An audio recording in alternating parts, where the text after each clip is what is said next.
I found an article on the influence of peers. It was titled 4-Year-Old Children Align Their Preferences with Those of Their Peers, and it was written by Laura Henfield and Lori Markson.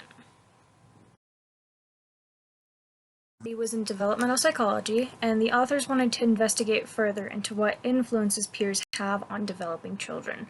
We know toddlers prefer objects adults have shown a preference to, and that preschoolers choose objects chosen by other children over adults. But does peer influence affect how a child values the options, and does it influence their preferences later? This study is important because it gives us more knowledge and furthers our understanding on childhood development. And the study also provides a start to further research on this topic, which I will discuss later in this video. Pulled away from the traditional forced choice measures and opted to use the dictator game to gain more variation in responses. The dictator game has 2 rounds and has kids distributing stickers to other children based on if they like or dislike the stickers given to them. In a previous study with children's age 3 to 6, it was found that the liked stickers were held on to more by the children over the disliked stickers. This shows that there is a willingness to share as long as the cost isn't too high. In the current study, there were 72 children, all of them were 4 years old, and they were split into either the experimental group, which had 48 children, or the baseline group, which had 24 children. The study pulled them from a database of families in the Midwest, and a majority of children were white and from middle-class backgrounds.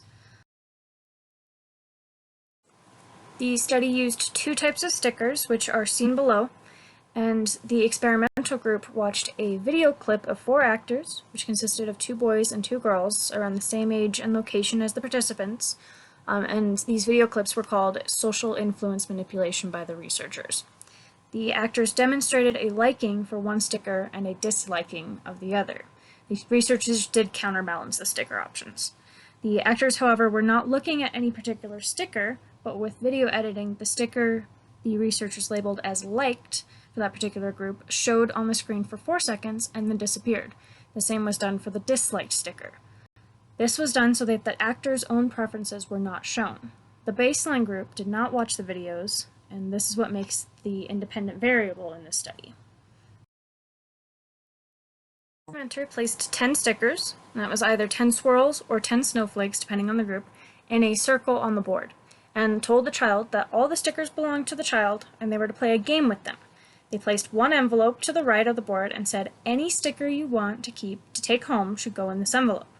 Then she placed another envelope to the left of the board and said, tomorrow there is another girl or boy coming here to play. She or he is just like you. Any stickers you want to leave for her or him should go in this envelope. In these statements, the gender of the child was matched to the child in the experiment. They also employed a privacy screen so that no one could see which envelope the child placed the sticker in, counterbalancing any potential pressure the child may feel coming from adults. This was done in 2 rounds, one for the liked sticker and one for the disliked sticker. The instructions were the same, with the exception of the child being told it would be a different boy or girl that would get the stickers. The stickers are the dependent variable being measured based on how many they give away or keep in the 2 rounds. It's also good to mention that the researchers continuously made sure the 4-year-olds understood which envelope went where. There was one participant who had to be let go because he couldn't understand. But he was replaced, so the numbers were still the same. Researchers hypothesized that if the children were to incorporate the preferences that were expressed by their peers in the videos into their own preferences, then the experimental group should have kept more of the liked stickers for themselves than their baseline counterparts, as well as kept more liked stickers than disliked stickers. Find that the children in the experiment group differed significantly from keeping the liked stickers than the disliked stickers. 21 out of the 48 children in the experimental group kept more of the liked stickers than disliked stickers, whereas only 7 kept more disliked stickers. Without the prompting of the videos, which was the baseline group, the children were not significant in their decisions to keep more or less of a sticker compared to keeping an equal amount or all of the stickers. When comparing the 2 groups, there was a difference on how many children kept a different amount of liked or disliked stickers. With the baseline group, all 8 children who kept a different quantity of stickers kept more in the second round than in the first round, whereas 14 children in the experiment group kept more stickers in the first round. This suggests that the videos overrode the child's tendencies to keep more stickers as the game progressed. Lastly, in the baseline group, the average number of stickers kept was 6.75, and the modal number, the most, of stickers kept in all conditions was 5, indicating that many children had a strong desire to distribute resources equally. This differs from what is usually observed in the Dictator game, making the findings of the children keeping more liked than disliked stickers notable as an indicator that peer influence can play a significant part in influencing a child's behavior. The topic of research isn't new.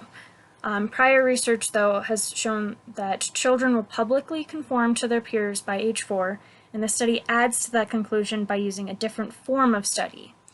Previous binary forced choice studies have helped us see various influences on choice in an easily quantifiable manner, but they do not provide room for greater variation like the Dictator game does, which gives us a measure of how much a child values something and how much they are willing to share compared to the cost of sharing that resource.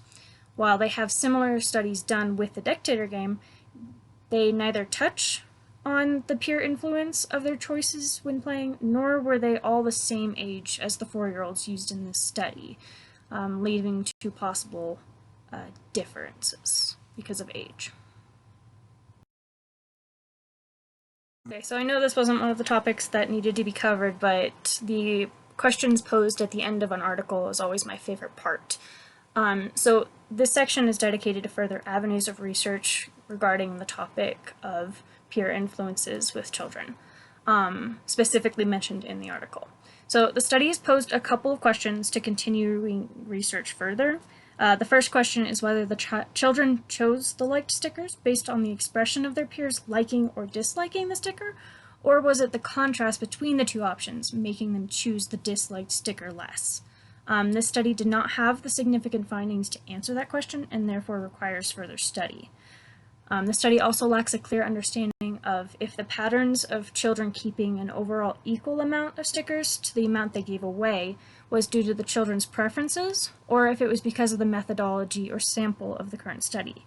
They suggest for future studies should include a complementary resource distribution task to separate the child's desire to share the resources based on the value the child is given the resource.